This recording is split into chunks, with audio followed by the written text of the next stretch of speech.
This is Kyle T. Mosley, HBCU Legends. It's early in the morning, but I got Coach Daryl Steward on the line. What's going on, Coach? How you doing, Mr. Mosley? Oh, good, Coach. Look, man, HBCU football is on the horizon, right?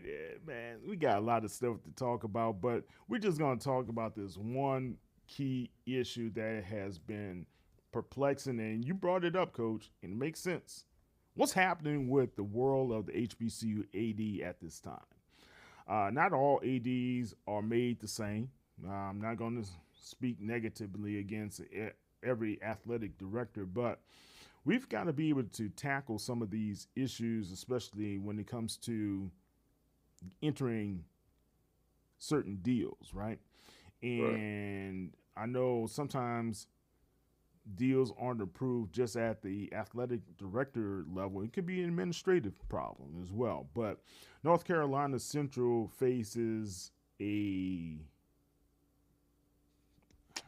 challenging offseason is the best way to say it, right? They got three different issues that they've been dealing with. We're talking about how did the previous athletic director, enter a deal with Peak Sports where they're paying Peak Sports 40% for every sponsorship deal that's being signed. Okay, a lot of people may say that's not a huge amount because that's a normal amount for anyone brokering a deal. But this is a 10-year deal. It didn't have any clauses where you get a chance to kind of negotiate, Coach, in like after 2 years, 3 years to assess the deal, or should they have any other type of riders a part of the deal? How did that even get by the administration? What's your thoughts? Well, Mr. Mosley, it goes back into our later years where our, forefathers in the HBCUs created a platform where we can sustain and do growth by. This new generation of ADs, I think they want to pull away from that. And so by doing that, we're not knowledgeable of the negotiation game. The negotiation game is for the highest bidder to win. And that's why some of our ADs, you don't see the mega deals because they want to escape from that. And it's just in any position, you got to be knowledgeable of the negotiation deal. It's for the highest bidder to win. I think Central, by reading this, Central was looking for a quick fix because of their demographics. They don't have the mega stadium like a Jackson State or a Southern, or Grambling. So, you got to find ways to get money to stay at the top. And so this was a deal that the previous AD probably said, well, I don't have the staff, I don't have the resources. Let's just do a mega deal with a mega company. Well, when you do these type of deals, you better make sure all your I's are dotted and your T's are crossed, because the mega part, the base, the head honcho in the deal with the money is going to win, because you don't really match up with what's going on or what they're going to present to you. Right. So, that's what I think that happened in this case. It was just, hey, I don't have the resources. It's best fit for me to do this deal with this company, so at least I will have some type of money coming in. All right. You can find the article that I wrote on HBCU Legends. That's hbcu.media. That'll take you directly to our HBCU Legends on Sports Illustrated site.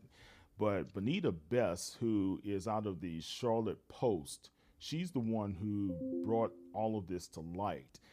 She says the partnership between NCCU and Peak Sports is 40% of all corporate sponsorships that are sold for NCCU athletics.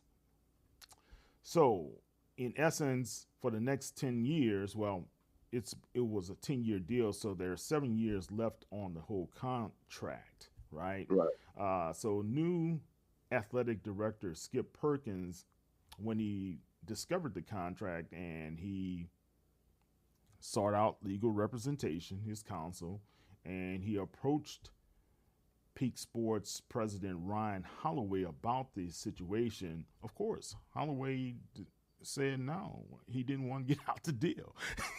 Can we fold him? I mean, because they entered into a 10-year agreement. And it's just, I've talked, and you and I have had these conversations many, many a time, Coach, where do we have the business acumen to deal with a lot of the negotiations that's necessary in handling our conferences, our athletic departments? And if you feel as though you don't, why didn't they do what Mr. Perkins did, just coming onto the job to seek legal counsel for assistance? Why do you think that? Why wouldn't they have done that?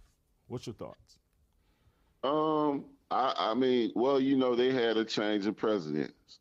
So at the time, he's on the new administration as well. I think once these administrators, and then, the success that Trey Oliver had under that AD regime, I think the problem is the pressure from meeting the goals of the administration that they put on the ADs, and the ADs going into these jobs when they don't have the resources or the connections. And that's what I think this previous AD felt. I got to meet my quotes. I got to do it quickly and fast. And he did a bad deal. And now they're paying the repercussions of it, because it's not just football that they're going to get 40% out of. It's all sports. Yeah, that's a good point. It's not just football, right? Yeah, right. Yeah. Right. And so, when you, like I say, when you go to the big corporate companies, and that's why you, even in the SWAC, you don't see these mega deals, because I don't think our administration is ready to go in front of the round table. Just like, I'm gonna give you a previous example. When I was coaching in high school at one of the largest schools in Memphis, we did a mega deal.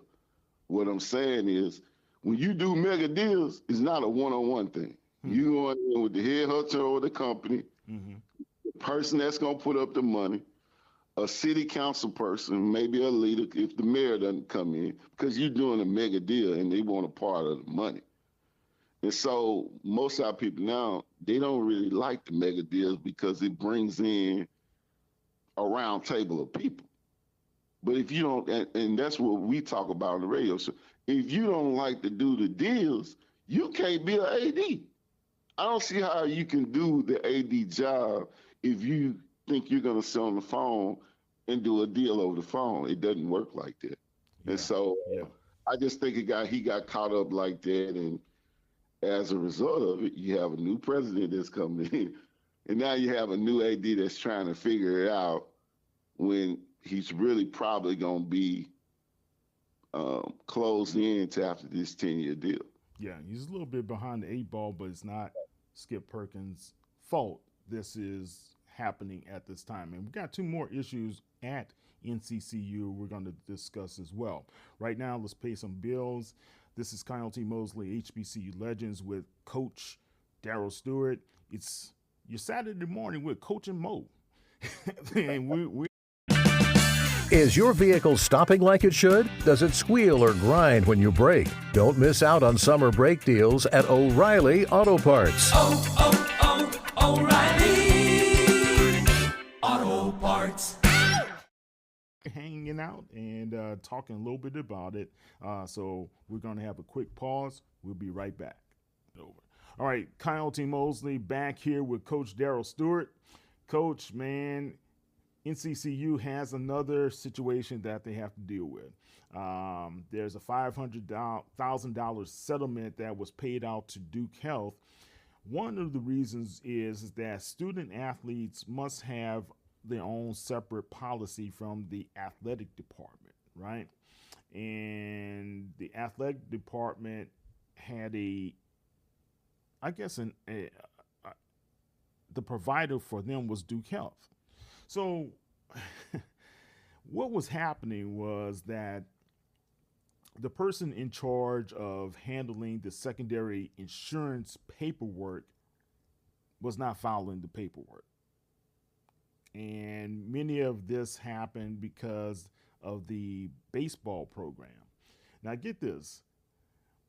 The baseball program, Coach, had the third highest number of scholarships behind football and basketball. And they never won a championship in the MEAC. Okay? So what was happening? Injuries were going on. The paperwork wasn't being filed, but Duke was treating the kids, which is a violation, right? Fortunately, they worked out a settlement where they had to give a gift to Duke in the amount of $500,000. Based upon what A.D. Perkins was saying, Coach, it could have been in the millions. Right. How did that happen? Normally, because I hadn't worked on the collegiate level, but I will tell you, normally on the high school level, and I'm sure it's like this on the college level as well. You do weekly reports with the AD, the injury report, like you heard Coach Pram always talking about the injury report. I mean, normally that's all in the weekly meetings of your AD and your president. They want to know any injuries, any health problems that we got to take care of. Somehow, some way in the central situation, that stopped or that didn't occur. And then once the other negotiation parties see that you're not on task with your business, then they take advantage of. It's called employment traps. Employment traps. They take advantage of your weakness when they see you're not knowledgeable of it, and they just keep it going and going and going and going, and until you collapse. And that's what occurred here. The scholarships, correct me if I'm wrong, should have the athletic insurance on there for the hospital benefits or whatever when you come in. Talk to the AD, do the exit interview. All that should be covered with the parents when they come in. Now, I don't see how it got to that. Maybe it wasn't covered. They had to talk to the parents about if my child get hurt, what's the benefit? That had to happen. But from what we're seeing and saying, it didn't happen. And so that's what we're saying with the employment traps, they catch you like that. Right. So I'm looking more into this story, man. It seems like A.D. Perkins is saying that the person who was in charge of the sports medicine responsibilities at that time did not file the secondary insurance. Right. Get this. Perkins said it is paperwork, but I guess he thought it was not a part of his job. He's no longer here. Wow. and that is what normally happens in the HBCUs. That's why you see the large number of president turnover right now. It's triggering down to the ADs as well. All right, we're going to talk about that. That's a very, very important and critical line of thought that's happening across all HBCUs. There's been quite a number of turnover in the leadership. We have new leadership that's been coming in. Got some that's going out. So we'll talk a little bit about that as well. But Coach, just going back on this Duke Health situation, I think NCCU was very fortunate that Duke Health decided to accept the settlement of $500,000 because it could have been a lot worse, and it could have really put a lot of their programs at North Carolina Central at risk. So it's good there that A.D. Perkins is working through this, right? So guess what? He has another issue that happened. Man, and you know, we've got to have him as a guest, man, A.D. Perkins with us to talk about some of these things and going forward what's going to happen with their athletic department. But the coaches who they go on recruiting trips, right, Coach? And you've been in that part. And the coaches were given travel cards for travel expenses. Well, that's not a bad thing, but nobody was keeping track of the spending limits. That's the problem. And the person who was in charge of keeping track of that wasn't in the athletic department. It was the responsibility of somebody in administration. How did they feel administration was more in tune to keeping track of that than the responsibility being passed on to the athletic department? What's your thoughts about that? I mean, just not being knowledgeable of the position. The due process, the everyday routine that comes along with the job. You know, coaches go out. Every coach in America almost has a recruiting card, or some people say an advancement when they go out and recruit. It's the administration job to keep up with the money, and sometimes the bank gives you an alert. If you go over, just say if you go over $5,000, that you when you get at 4,500, they give you an alert. You got 500 left. Don't go over. Most banks do that. And this is just like you said, Kyle. The business mind of it is just not there. But we have to do a better job of the interview process that comes along with being an athletic director. You know, okay, your community service part of the interview is done. Now let's go to your business and sponsorship deal part of the interview. That's what you got to do in your athletic director's process when you interview for college jobs, because you're dealing with corporate money. Right. You're dealing with heavyweight money. You're not dealing with small money. So I think we're going to go back to that so we can eliminate these problems so that our schools can be successful in the long run. All right. Listen to this. Akua Matheson, who is the Chief Finance Officer and Vice Chancellor for Administration and Finance, reported this issue to the Board of Trustees, right? Right. So Matheson said, let me get it right. Two of the biggest expenditures in the athletics was the scholarships and their contractual obligations on coaching positions, right? But he also said we had people continuing to charge without recognizing that there's a budget. Huh? You got to do one of those Scooby-Doos now.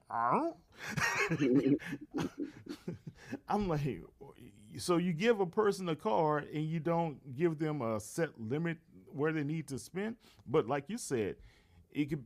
I know on Capital One, if I gave my son a card, I would say, hey, you got $500, right? And you can set that limit. I don't get that, man. How do you not follow up on this? But you got to credit what's happening with Perkins and now Matheson. These guys are taking things back in control.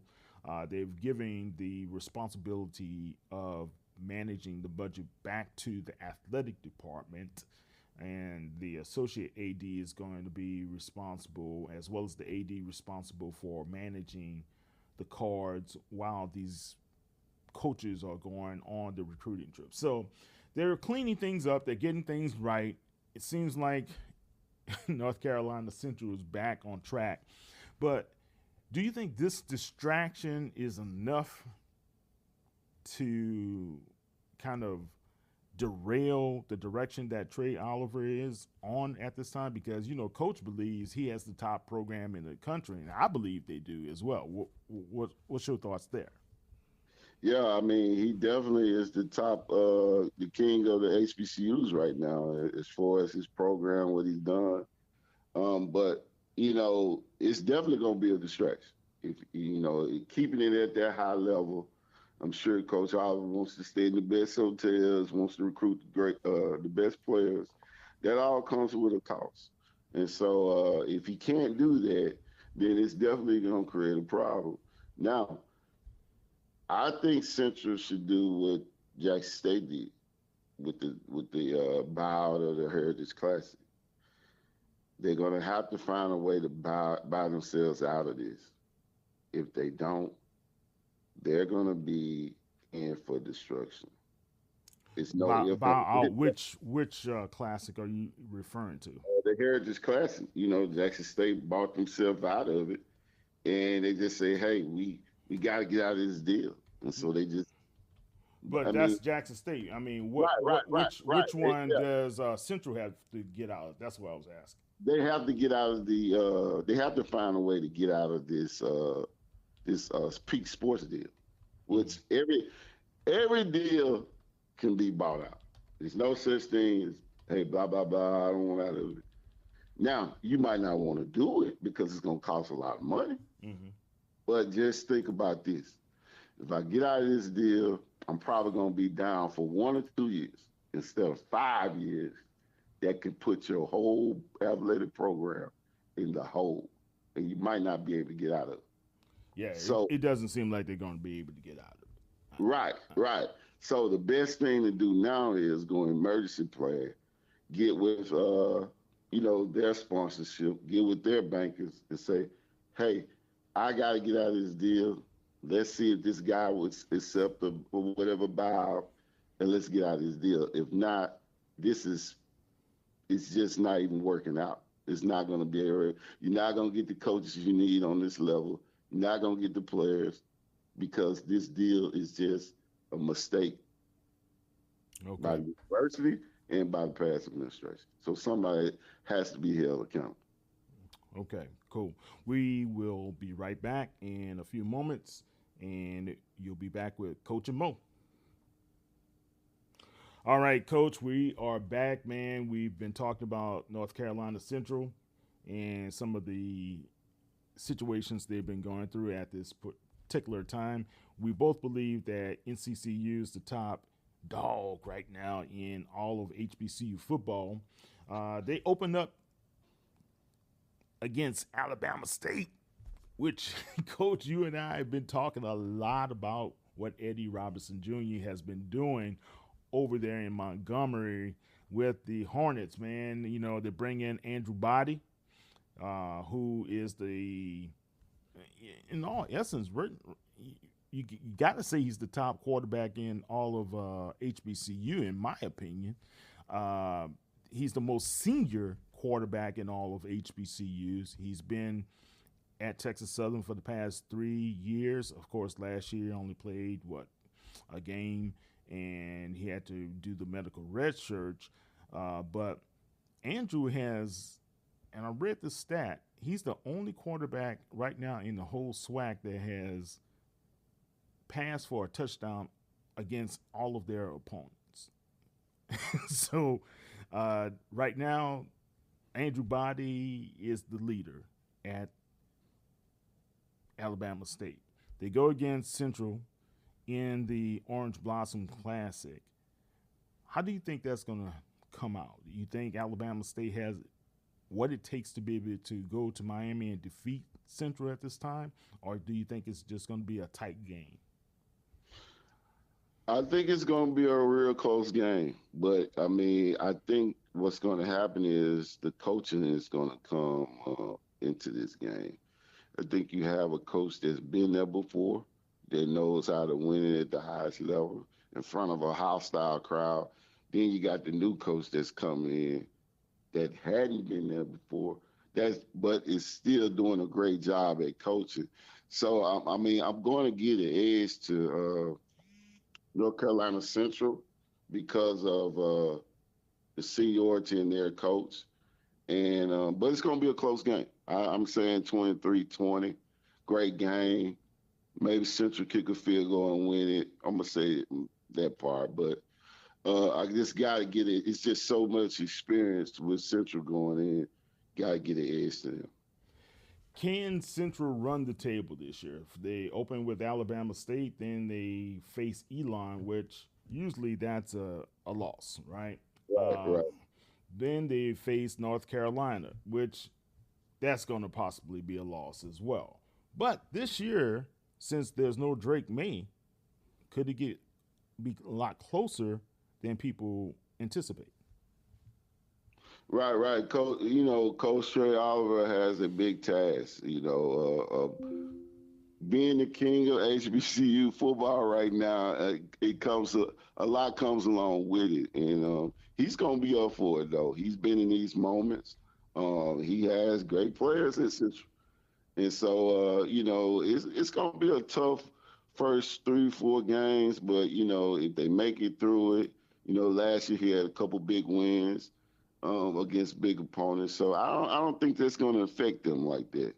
I think they're going to go in with a great game plan, and they're going to try to get over the hump and win it again.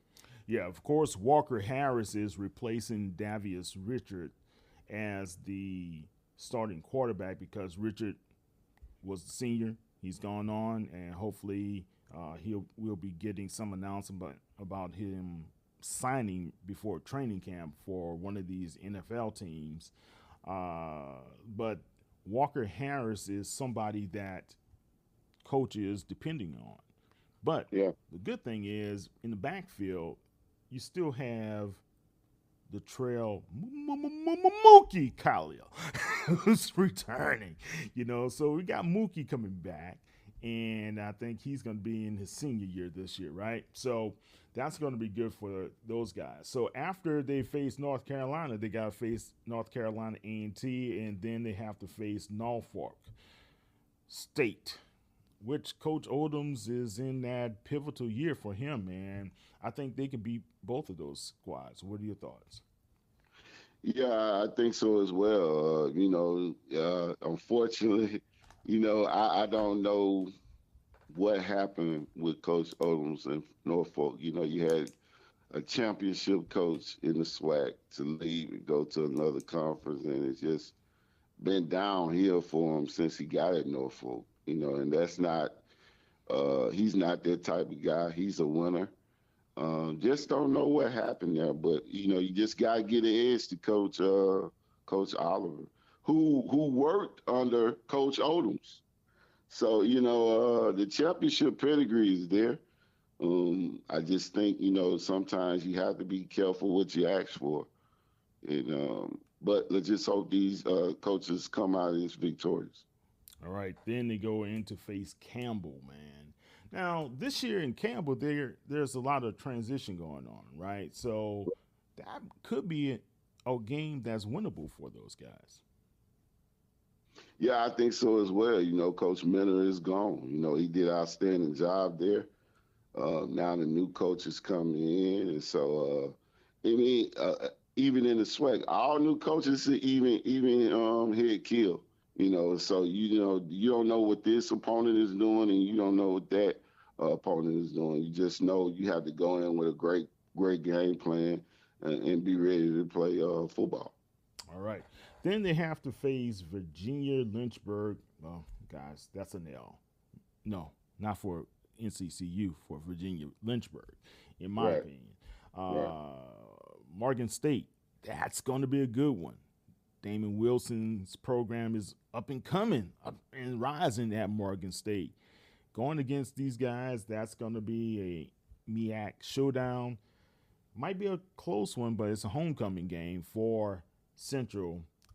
I have to give the edge to Central. What's your thoughts? Yeah, I got to get an edge to Central as well. Morgan State still kind of, getting over their controversial season last year. They had some high turnover as well. But like I say, stability, knowing how to win, You just got to get an edge to a guy that's been there before. So I think Central will run away with it. Okay. Then two big clashes. Chinnisberry. They gotta go to Orangeburg and face Coach Berry. Man, that's the matchup I want to see. I think I want to go to that game, man. To be honest with you, could the Bulldogs upset the Eagles in that game? That's going to be a great and outstanding game. You know, two coaches that know how to do it at a high level. Coach Kingsbury's first year at South Carolina State, man. It just depends on how he gets off to a great start. If Coach Berry gets off to a great start, then I'm going to have to get an edge to South Carolina State because he's a defensive guru, offensive line guru. He knows how to get it done. But if he doesn't get out to a great start, then I'm going to go with Central and Coach Trey Oliver. Yeah, I'm going to give the L to Central on this one. I have to go with the Bulldogs. I just think it's going to be one of those games that everybody at that time will still be fighting for the MEAC, right? So That's going to be a pivotal game right there. Next game, the game that kicked them out of the Celebration Bowl. No one saw this one coming. Howard. This time, Howard comes to play in Durham. It's senior day. Larry Scott and his crew, the Bison. I think the Eagles are going to be ready for this one. We got to play James Brown, the big payback on this one, man. What's your thoughts, Doc? Yeah, I mean, most definitely a great, outstanding game. You know, Larry Scott's one of those coaches that's been there before. You know, he upset Central last year, came on, so he has their number and he knows how to beat them. You know, but I just think when the pressure is on, Coach Trey Oliver he rises to the occasion. Right. And I just think when the pressure is on, he has more senior longevity than Coach Berry and Coach Scott. So, you know, I just think in the big moments that he has the edge. It's going to be a close game, but I think Central's going to win it. Yeah, so I got these guys right now based upon what you and I were talking about. So we got, let's see, 1, 2, 3, 4, 5, 6, 7. 7-3 could be their record, and they could go 4-1 in the MEAC. Is 4-1 enough for them? And could that loss against either the Bison or against the Bulldogs really hurt them at this time? Those are the two only schools I believe that's going to really give them and push them this season. So, Coach, it's going to be tight in the MEAC. Yeah, and plus you got to look at it like this. That record with now one thing about Central, they have a great fan base. So that record could get them out of the hole, you know, financially. Yeah, man. Look, but the big game that really brings in a lot of money for those guys is the game against North Carolina A&T in Durham at O'Kelly Riddick Stadium up there, man. That's a big one. You talk about fan bases, pack that stadium every year for this game. So that should be a good one. All right, guys, we're going to kind of wrap things up in a few minutes. We'll be right back with Coach and Mo. All right, it's Coach and Mo with Kyle T. Mosley and Coach Daryl Steward. Coach, man, let's kind of wrap this up because you were talking about the changes in administrative leadership at HBCUs. How important has that been, and what's the impact on the HBCU sports scene that's going to really create for all of these changes that we've been seeing? It depends on the demographics of the area. When you look at these presidents that are resigning and can't do the job, then it's just a downfall on our part as leaders of picking the right person. I said it last year on the Ralph Cooper show that we have to do a better job of selecting the presidents because it's not a quick fix at a HBCU. The president just doesn't handle the faculty, the education part. They control the whole university. So those type of people are special people.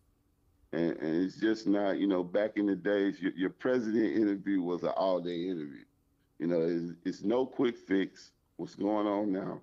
You bring them all in on one day. That it doesn't work like that. You have to select a person that's knowledgeable to run not just one part of your university, but all parts.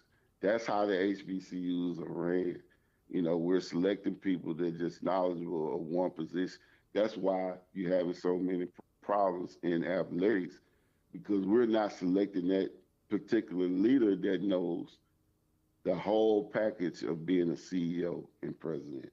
And so I think once we get back to that, I think we're going to be better off. But I applaud our presidents that have the knowledge to say, hey, I can't do this. I want to resign. I want to move forward and get in my own lane. I applaud them for that, because it takes a special person. And just going in there, Mr. Mosley, and messing the whole thing up, and then you're doomed, And so let's make sure though our leadership committees are tactful and has the knowledge of selecting a great leader that knows the whole concept of being a CEO/president. Yeah, look, Dillard University as well as Florida Memorial University lost both of their presidents over the past few weeks because the presidents resigned due to health challenges and the stress of being the president. Not only just the stress, they did point to the lack of resources, lack of support, administrative support that was there at these smaller institutions. Dillard's from my hometown, New Orleans, Louisiana, man, and I remember quite well how high they were on Dr. Ford when she came in, and now she's stepping down and citing health as the main reason for her departure. Dr. Hardrick of Florida Memorial, he's stepping down and it was really that was really out of the blue as well, because he's cited health reasons as well. He's been a part of the institution for the past 5 years. And then you think about what happened over at Talladega. Man, Dr.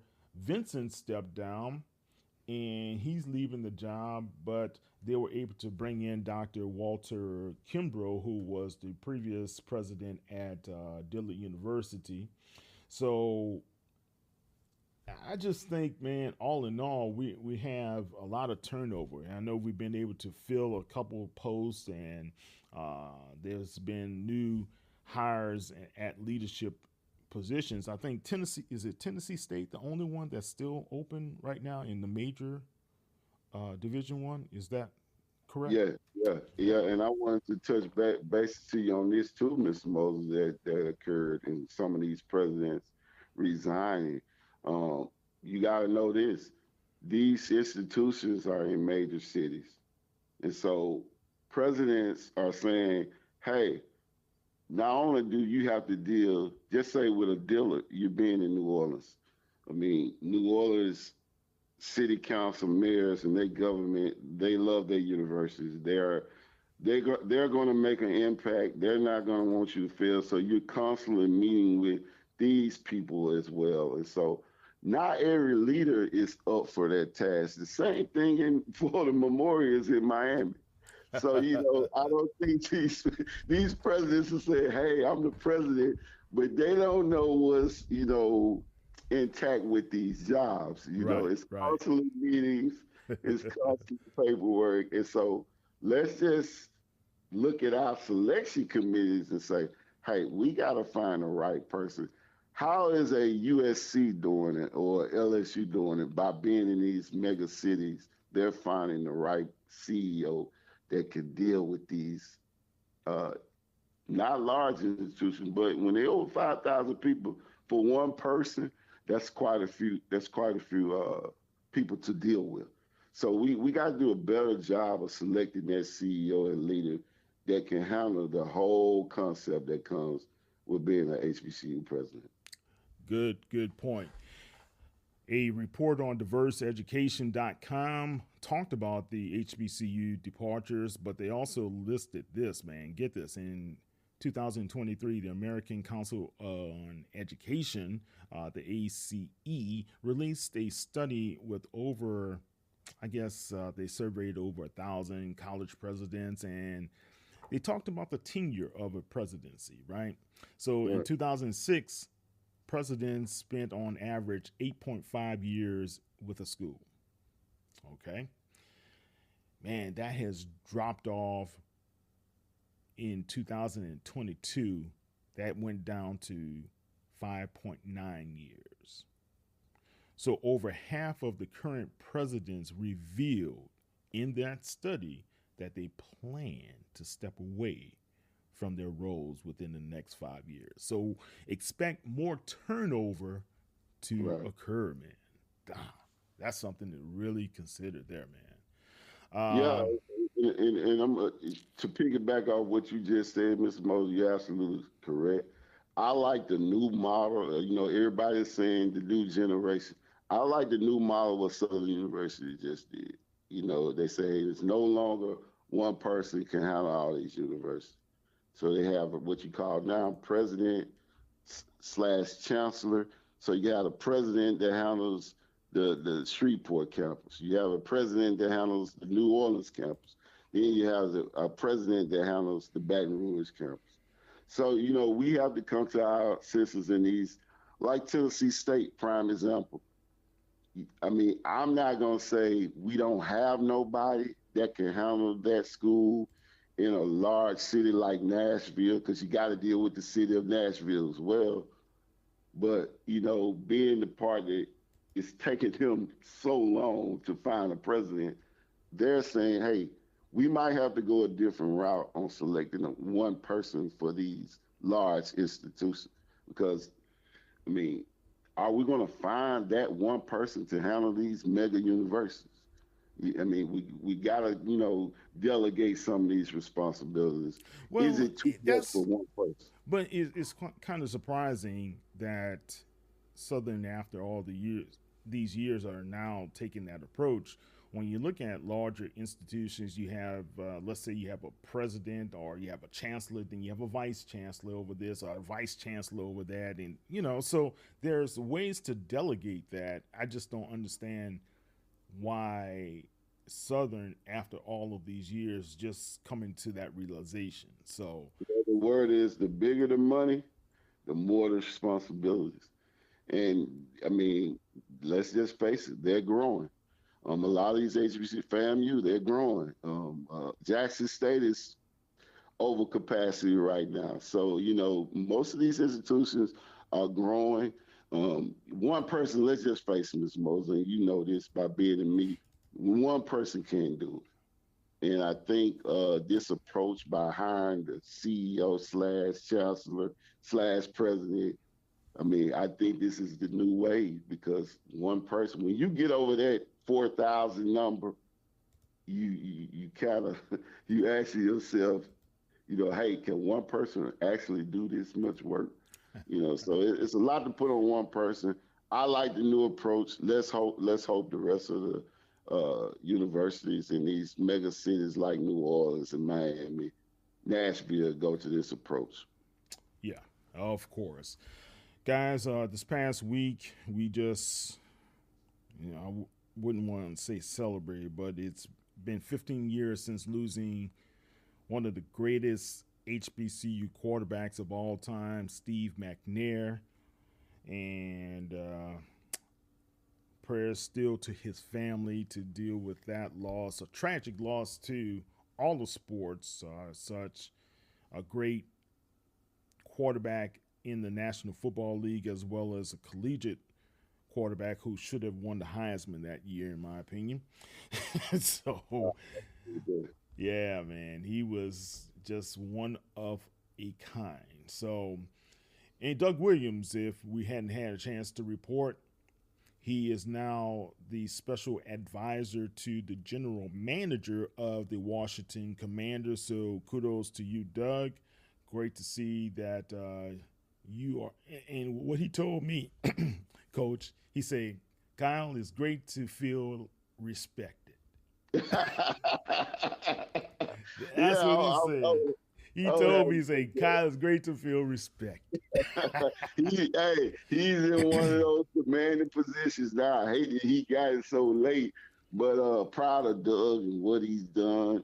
He's one of those type of HBCU legends that have made an impact, like McNair, like a Jimmy Smith, like a Donald Driver. All these players that have made impacts in the sport.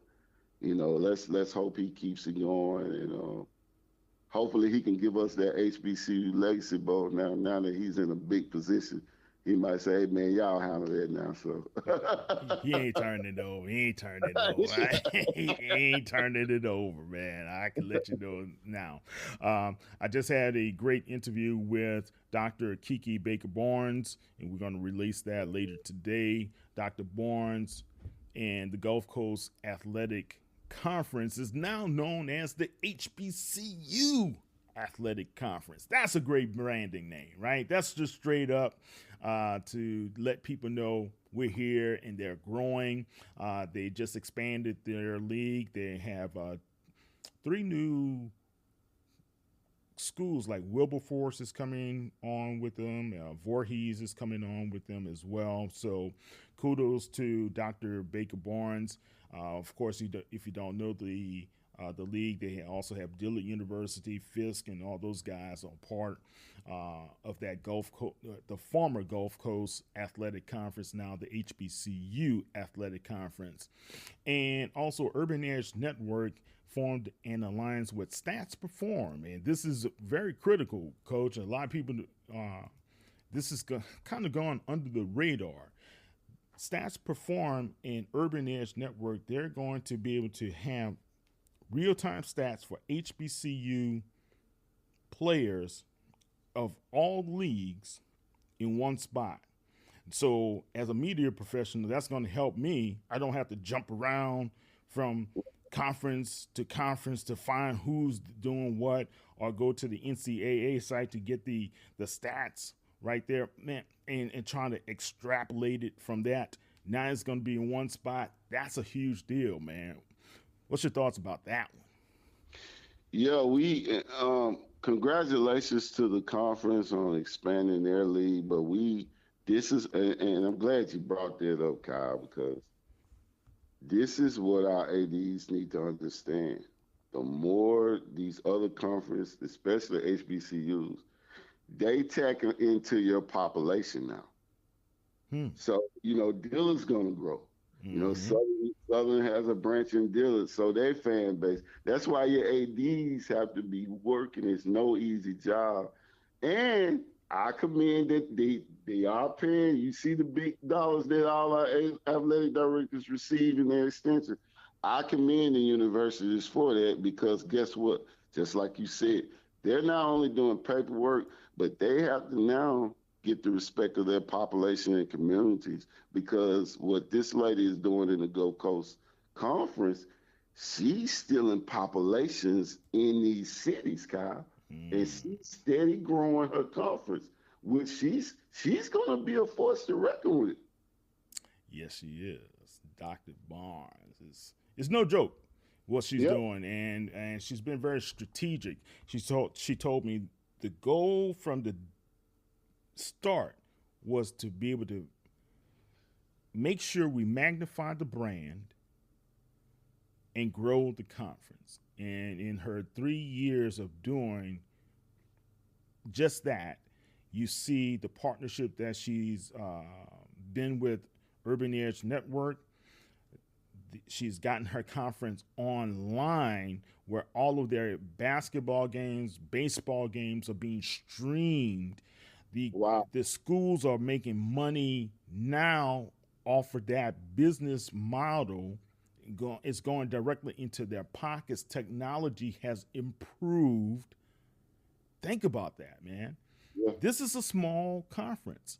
Right. And we always talk about SWAC, MEAC, CIAA, SIAC, but the HBCU Athletic Conference is kind of showing you guys, hey, it can be done on our level. Why can't it be done on a larger level? Think about it. Kyle, can you imagine Dillard University starting a football program? If she does that, it could destroy. And I don't want to put any negative in this. I'm just giving her kudos on her brain. Right.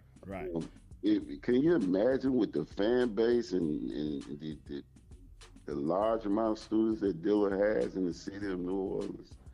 Can you imagine Dillard with a football program? Oh my God! If this lady she's on fire.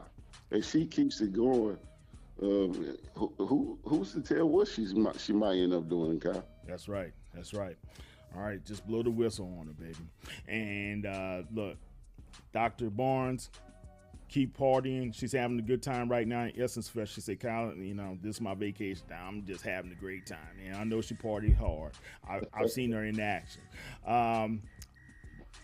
Dr. Courtney Goshen, former Florida A&M athletic director, is now the senior athletic director over at, get this, the University of Nebraska. So he's the senior associate athletic director of capital planning for the Huskers, the Husker Nation. So congratulations to him as well as what he's been doing. Yeah, it can be done, Kyle. It can be done. Yeah. Mikarie, her kudos. And once you get in that millionaire status, man, you've done your job. And you look at the team, he did a great job he did at FAMU along at Tulane. Now he's in the big league. And so, it can be done, man. You just have to be serious about your craft. And you can move up from any level. And we commend him on the job he's done and representing not only HBCU, but all sports. Yeah, definitely. All right, Coach, let's get on out of here. I'm Kyle T. Mosley of HBCU Legends on Sports Illustrated, as well as Saints News Network. That's Coach Daryl Steward. Coach, how can they find you on the World Wide Web? Hey, man, Tycoon League Sports 2 at gmail.com. Hit me up. Tycoon League. You heard that? Tycoon. Hit me up, man. Any questions? But, hey, Kyle, man, appreciate you for having me, man, on your platform, man. I call him the Stephen A. Smith of HBCU Sports. Kyle T. Mosley. Stephen A. gonna want to have that moniker back. He gonna want a piece of the cut, huh? Nobody's no Stephen A. Smith. I'm the only damn Stephen A. Smith out here. I feel appalled that you said that.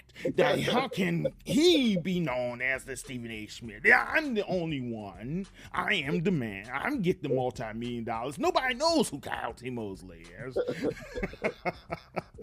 Yeah, well, look, man, check out what our boy Shannon Sharp, HBCU legend. He also had a great interview with Megan Thee Stallion.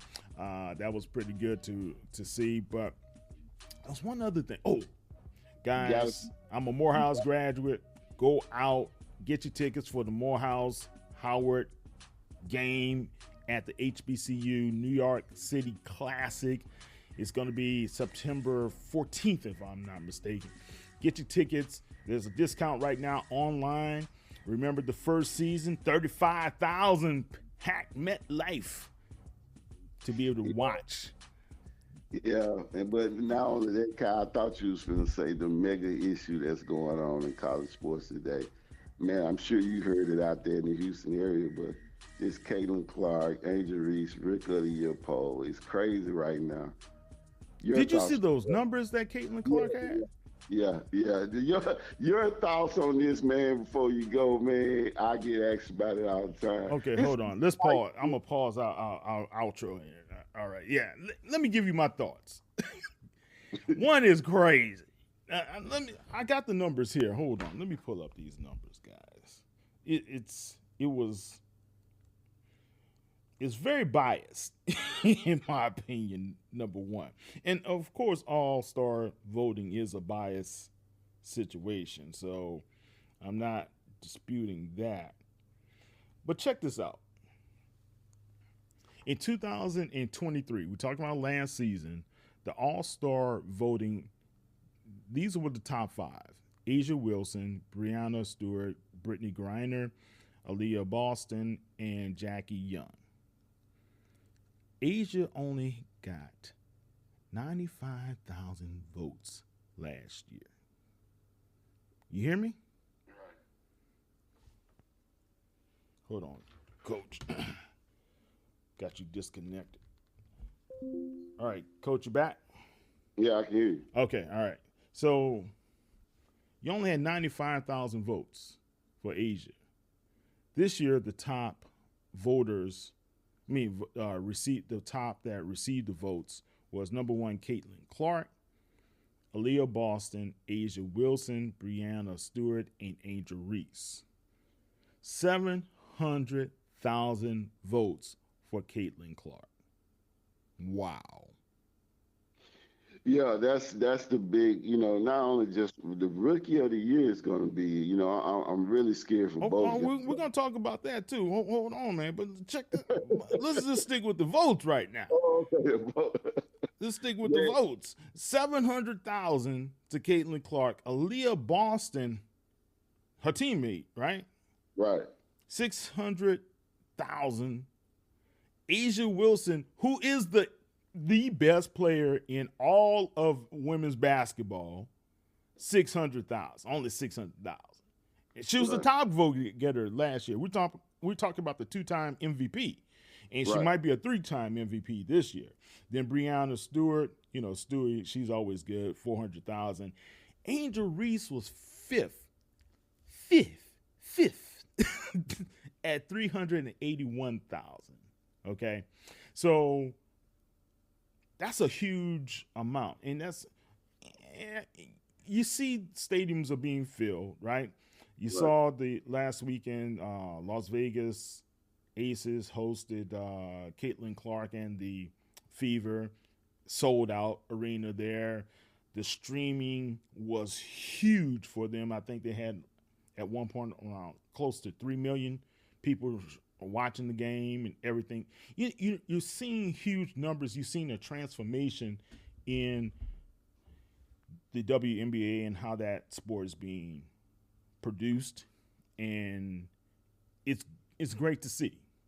It's like Larry Bird and Magic Johnson coming to the league. Angel Reese and Caitlin Clark, in my opinion, they are giving us the reason for this resurgence in the WNBA. So is it a great thing? Yes, it's always great, because those ladies have been kind of ignored over the past several years because the product hasn't been as attractive as it is today. I'm talking not physical attraction. I'm talking as attractive as far as the notable names that we can associate with. And Angel Reese and Caitlin Clark bring that firepower. And of course, Asia Wilson, and she's just released her new logo with her new shoe that she's coming out with Nike. And that's been over 14 years since Nike has had a signature deal with a black woman. Isn't that something? Yeah, Kyle, but I want you to think about this with these three young ladies. We got to give kudos to their coaches. And I'm not talking Great coaching. Yeah. You got to look at what Kim Monkey did in changing Angel Reese's whole game in a short period of time. You got to understand Angel Reese was a product of Maryland that got let go, transferred out of there, and Kim Monkey took on her wings came up with her strategic plan on how she's going to turn her into the next, star in the WNBA, and that's what she did, along with Dawn Staley the same way.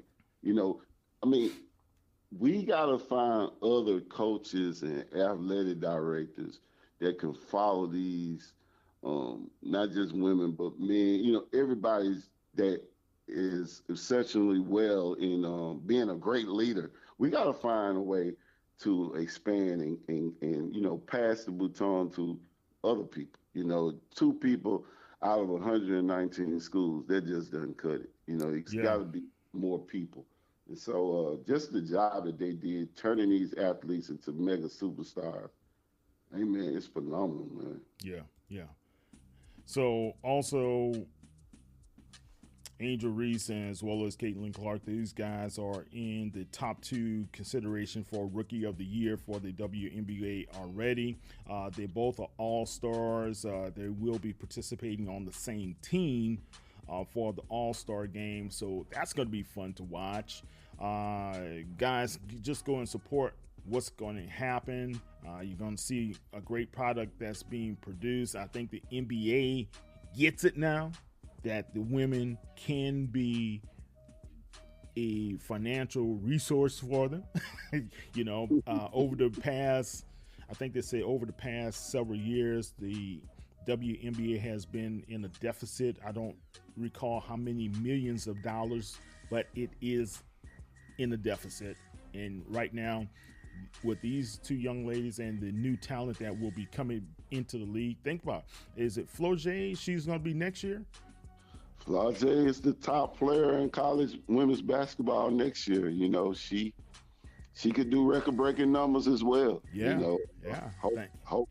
Hopefully she's taking her game to another level. She's an outstanding young player, and she's gonna sell tickets. Man, she got that big Mercedes deal, and she just signed another deal recently as well. So congratulations to her.